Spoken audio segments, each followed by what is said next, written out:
Hello everyone, welcome back to my channel. आज सीखेंगे shoulder to waste blouse. उसके लिए मैंने स्ट्रेट लाइन ड्रॉ करी है। आप टोटल लेंथ लोगे और हम फ्रंट पार्ट रेडी कर रहे हैं। उसके लिए मैंने 1.5 इंच एक्स्ट्रा लिया है, उसके बाद स्ट्रेट लाइन ड्रॉ करी है। फिर मैंने शोल्डर डिवाइडेड बाई 2 लिया है। उसके बाद मैंने बस्ट साइज डिवाइडेड बाई 4 लेके 0.75 इंच माइनस करके स्ट्रेट लाइन ड्रॉ कर लिया है। उसके बाद मैंने फिटिंग लिया बस्ट साइज डिवाइडेड बाई 4 और वेस्ट साइज डिवाइडेड बाई 4।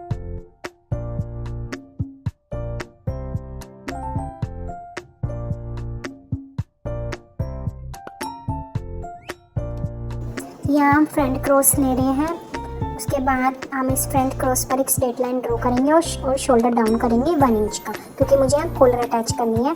यहाँ मैंने फिटिंग में 1.5 इंच एक्स्ट्रा ली। वेस्ट में मैंने 2 इंच एक्स्ट्रा ली, क्योंकि मुझे वहाँ डाट डालनी है 2 इंच की। उसके बाद हम एपेक्स पॉइंट लेंगे। एपेक्स पॉइंट निकालने के लिए बस्ट साइड डिवाइड बाय 10 लेना है। उसके बाद उस पर स्ट्रेट लाइन ड्रॉ करनी है, और जो हमने 1.5 इंच एक्स्ट्रा लेनी थी उसको साइड करके स्ट्रेट लाइन ड्रॉ से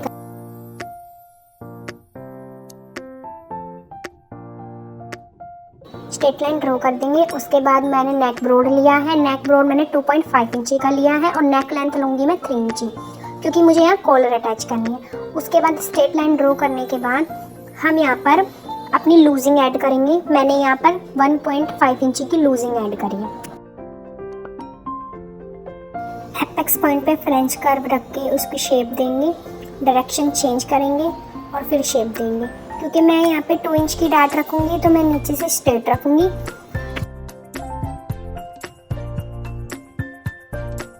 जो भी हम प्लेट पर ड्रॉ करने हैं उसे हमें कट करके निकाल देना है।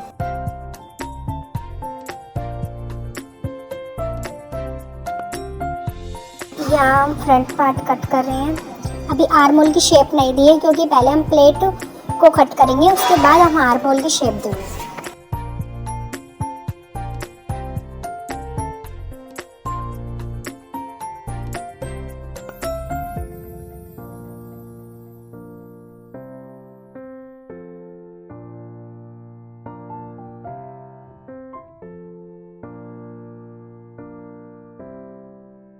प्लेट को कट करने के बाद एपेक्स पॉइंट पे कट जरूर लगाना है।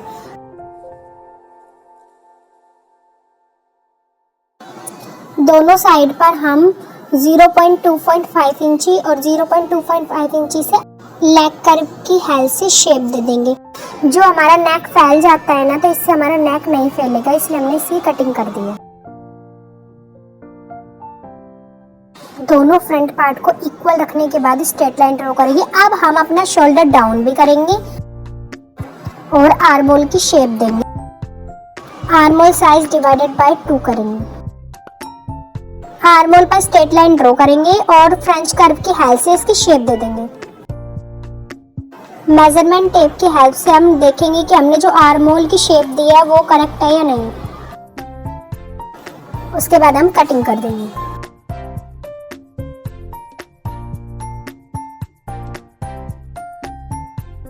कटिंग करने के बाद हम नेक लेंगे। नेक हमने यहाँ पे लिया है 2.5 इंची और 3 इंची लेंथ ली है।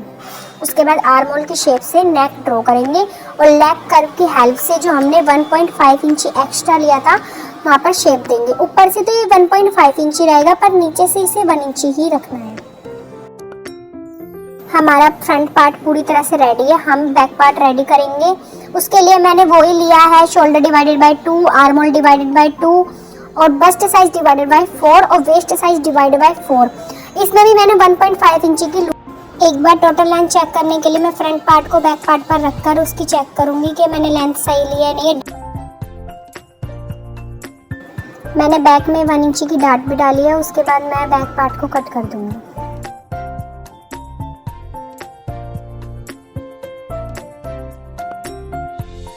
बैक और फ्रंट पार्ट रेडी होने के बाद स्लीव्स रेडी किए हैं। उसके लिए मैंने फैब्रिक को 4 फोल्ड किया है। उसके बाद मैंने यहाँ पर भी स्लीव्स की टोटल लेंथ ली है। बाइसेप्स लेंगे। बाइसेप्स हमारी है बाइसेप्स डिवाइडेड बाय 2 और आर्म होल डिवाइडेड बाय 2 पर फ्रेंच कर्व की हेल्प से आर्म होल की शेप दे देंगे। उसके बाद हम स्लीव्स की कटिंग कर देंगे। मैंने प्रॉपर स्लीव्स की कटिंग की वीडियो बनाई हुई है, उसका लिंक मैं डिस्क्रिप्शन में दे दूँगी।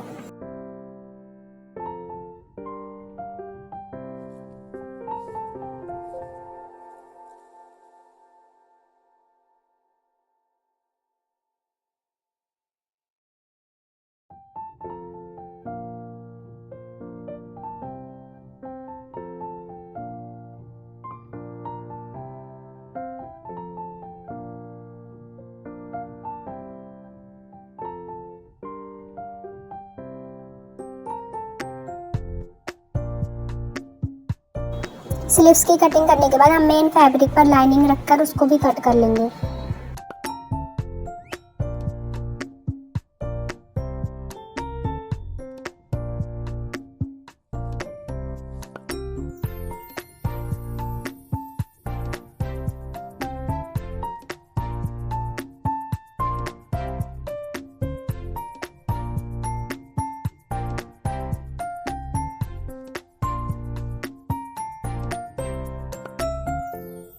यहाँ पर हमने जो फ्रंट पार्ट में नेक ब्रोड लिया था ना, उस वाले पार्ट को हमने डबल कट करना है, क्योंकि ये कॉलर वाला बना रहे हैं तो उधर लाइनिंग यूज़ नहीं करेंगे, दोनों साइड पर मेन फैब्रिक ही यूज़ करेंगे।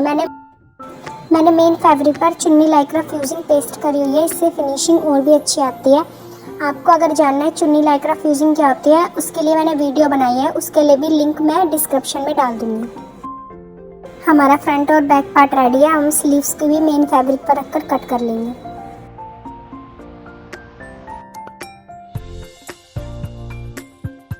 आप फ्रंट पार्ट पर स्टिच लगाते हैं, उसके लिए जो हमने एपेक्स पॉइंट पर कट लगाया था, कट से कट मिलाकर स्टिच करना है।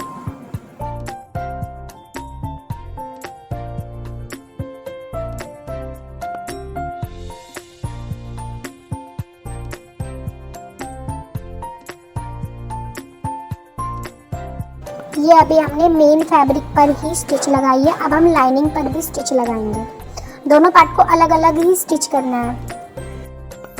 एपेक्स पॉइंट पर हल्का सा ड्रॉ कर देंगे चौक से, उसके बाद सारे पर कट लगा देंगे ताकि हमें याद रहे कि ये हमारा एपेक्स पॉइंट है। मेन फैब्रिक को रेडी करने के बाद हम लाइनिंग पर भी स्टिच लगा देंगे।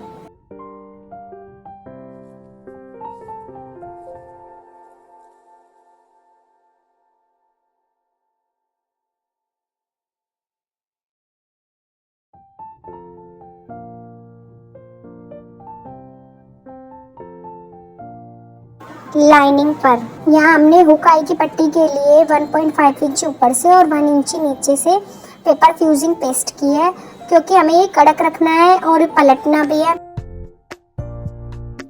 स्टिच लगा देंगे।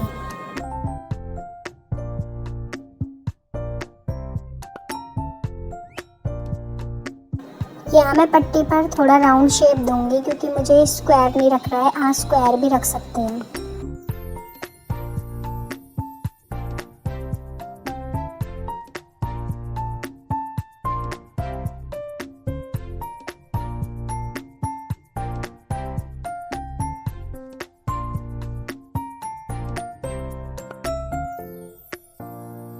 स्टिच लगाने के बाद हम इसको पलट लेंगे।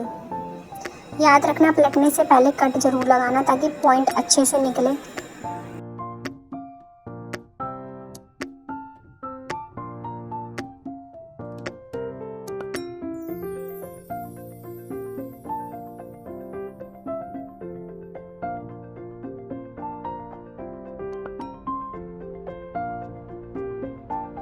ऐसे ही हमने फ्रंट पार्ट को रेडी कर लिया है।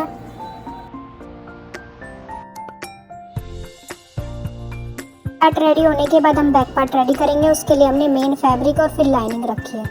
मैंने यहाँ पर कॉलर अटैच करनी है, तो मैं यहाँ बटरफ्लाई नेक बना रही हूँ। उसके लिए मैंने पहले बटरफ्लाई शेप दी है और फिर उस पर स्टिच लगानी है।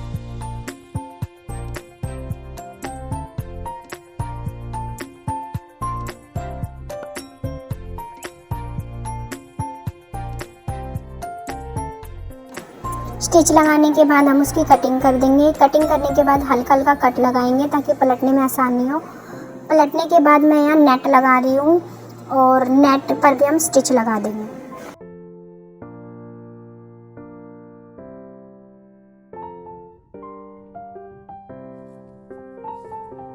मैंने यहाँ बटरफ्लाई शेप को और भी ब्यूटीफुल बनाने के लिए लेस का यूज़ किया है।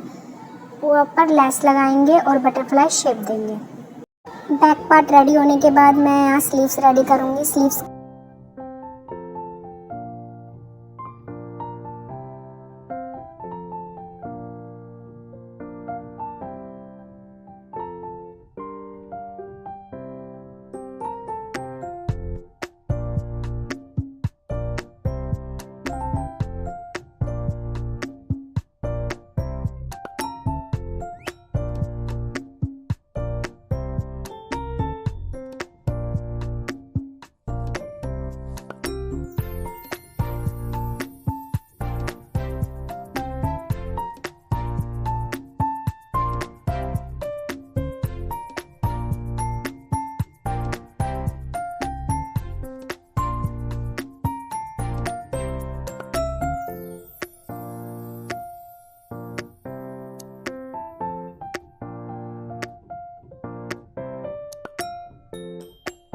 शोल्डर को जॉइंट करने के बाद हम यहाँ कॉलर रेडी करेंगे। उसके लिए मैंने विथ साइज कॉलर की 2 इंच रखी है और लेंथ हम नेक के अकॉर्डिंग रखेंगे।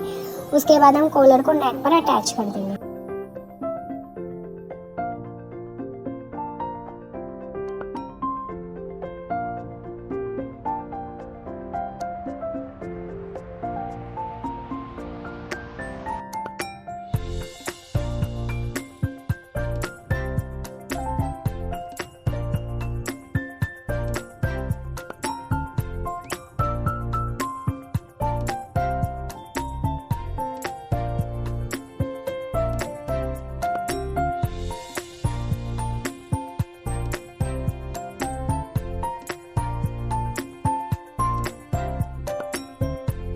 की मार्किंग कर रही हूँ बस्ट साइज डिवाइडेड बाय 4 और waste size divided by 4। Marking करने के बाद हम यहाँ पर फिटिंग पर स्टिच लगा देंगे।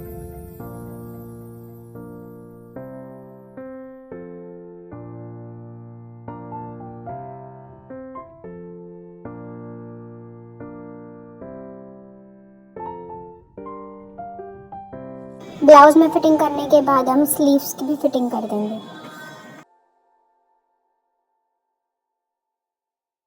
स्लीव्स की फिटिंग करने के बाद हम स्लीव्स को अटैच करेंगे। हम राउंड शेप में स्लीव्स को अटैच कर रहे हैं। उसके लिए ब्लाउज को हम उल्टा रखेंगे और स्लीव्स को हम सीधा रखने के बाद हम उस पर स्टिच लगा देंगे। स्लीव्स में जो हमने फ्रंट पार्ट पे शेप दिया था उसको फ्रंट में अटैच करना है और बैक को बैक में अटैच करना है।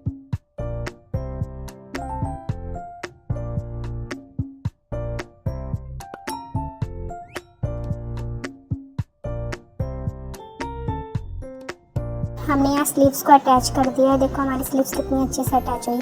स्लीव्स में कोई भी जोड़ नहीं आने चाहिए, कोई भी रिंकल नहीं दिखनी चाहिए। प्रॉपर फिटिंग से फिटिंग मिलाकर ही स्लीव्स अटैच करनी है। तो हमारा shoulder to waist that blouse ready है। Thank you for watching.